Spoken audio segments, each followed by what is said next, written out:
Ligue kicks off for another season on Friday night, just 2.5 months after Montpellier won the first title in their history. Montpellier have sold their top scorer Olivier Giroud to Arsenal and look to have a tough challenge on their hands if they're to defend their title. I think Montpellier will find it very difficult to defend their title this year due to the financial might of PSG, who have assembled far and away the strongest squad that the French Ligue 1 has ever seen. Montpellier have done well to keep their squad largely intact. The only player that they've lost is Olivier Giroud, who's moved on to Arsenal. He was the top scorer last season for them. And if they are going to retain their status as one of the top teams in France, a lot is going to depend on Giroud's replacements. They've signed Emmanuel Herrera and they've also signed Gaëtan Charbonnier. Now, both are unproven at this level of European football. Charbonnier has come from the second division, whereas Herrera has come from South America. He was playing in Chile last season. But they have made some shrewd investments elsewhere in the team. Defender Daniel Conger has signed on from Toulouse, and they've also brought in the exciting midfield player Anti Mounier. They've also managed to fend off bids for Younes Belhanda, who was their playmaker-in-chief last season, and their captain Yanga Mbiwa, who was linked with a move to AC Milan. But I think realistically speaking, they'll be looking to sneak into the top 3 next season. They've got Champions League aspirations, of course, and to keep their eye on the ball in both competitions would be quite difficult with a tight squad. So I think if they can maintain the Champions League positions rather than an actual title challenge, I think Montpellier will be right up there come the end of the season. Qatari-owned PSG have been spending big over the summer, signing the likes of Ezekiel Lavezzi, Zlatan Ibrahimovic and Thiago Silva. The pressure is squarely on boss Carlo Ancelotti to win the title. It would be PSG's first since 1994 and only the third in their history. Carlo Ancelotti is under huge pressure to deliver for PSG this season. They've assembled far and away the strongest squad that Ligue 1 has ever seen. This summer they've brought in Thiago Silva and Zlatan Ibrahimovic from AC Milan, 2 huge landmark signings. They've also brought in Ezekiel Lavezzi from Napoli, and they've brought in the highly rated Italian playmaker Verratti too. I think key for PSG this season and key for Ancelotti is making sure that all his stars are happy. I wouldn't expect to see PSG use their strongest lineup in every game this season because there are just too many attacking players to name. And also in January they have the exciting Brazilian teenager Lucas Moura to accommodate too.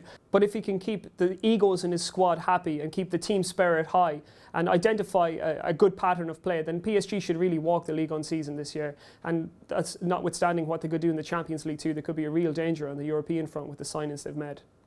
It would be vital for Carlo Ancelotti to handle the veterans in the squad properly. And by veterans, I mean players who predate the Qatari ownership. Already this pre-season, we've seen Mamadou Sakho, the centre-back, and Nene express their discontentments in various guises. Indeed, Nene reportedly walked out of the stadium at half-time last week when he was substituted in the game against Barcelona. And Sakho has said if he's not guaranteed a starting place, he'll look for football elsewhere. So I think maybe some discontentment from the people who predate the Qatari era.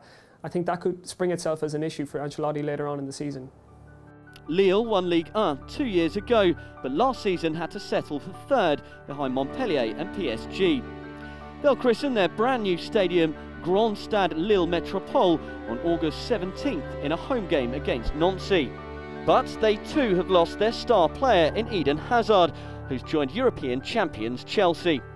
The big news at Lille this summer, of course, is the departure of Eden Hazard to Chelsea for a French record fee. They've brought in the social playmaker Marwan Martin as a replacement of sorts, and they've also brought in on a free transfer Salomon Kalou from Chelsea. I think it's going to be vital for Lille to get off to a quick start this season. They're notoriously slow starters, but I think PSG and Montpellier could leave them behind if they don't get out of the blocks quickly this time out. Also important will be the form of striker Nolan Roux, who was signed midway through the season last time out. And the 2010-2011 strike force of Gervinho, Moussa Sow and Eden Hazard is all gone now. So it's been all change at Lille, moving into a new stadium. So I think if they can get their new forward options rocking in the shape of Martin, Kalou and Roux, then I think they'll have the quality to stay in the title hunt right until the very end. Lyon are used to running a tight ship and have moved out expensive earners and replaced them with cheaper youngsters. The big spending days are long over at Stade Gerland, and manager Rémi Garde is going to be expected to blood youngsters like Alexandre Lacazette, Clément Grenier and Maxime Gonalon into the first team picture. Lyon is renowned for having one of the most productive youth academies around, with Karim Benzema among the graduates in recent years. They have had success with this youth policy before, but it will take a year or two before it comes to fruition. By that stage, they will be playing in their new stadium. I think this season comes just a little bit too quick for Lyon to mount a serious title challenge, but I think they will be expecting to challenge once again for the Champions League place. Marseille are another club in transition. after a very disappointing campaign last time out. Didier Deschamps has left to take over the French national team, and they have a new man in charge. Elie Boep will have to deliver the good times again for the men from the deep south. Boardroom squabbles and tensions have eased somewhat around Marseille with the departure of coach Didier Deschamps. He's taken the French job, but his replacement at the Velodrome won't exactly get the pulses racing, and it's an indication that Marseille will be looking to steady the ship rather than challenge for the title next season. They've also been underwhelming in the transfer market too. But there is still some significant talent around Marseille, and if the new coach can coax the best out of the Ayew brothers and Mathieu Valbuena, then a European campaign might not be beyond them, especially after last season's disastrous 10th place finish. So, who will be crowned champions in May?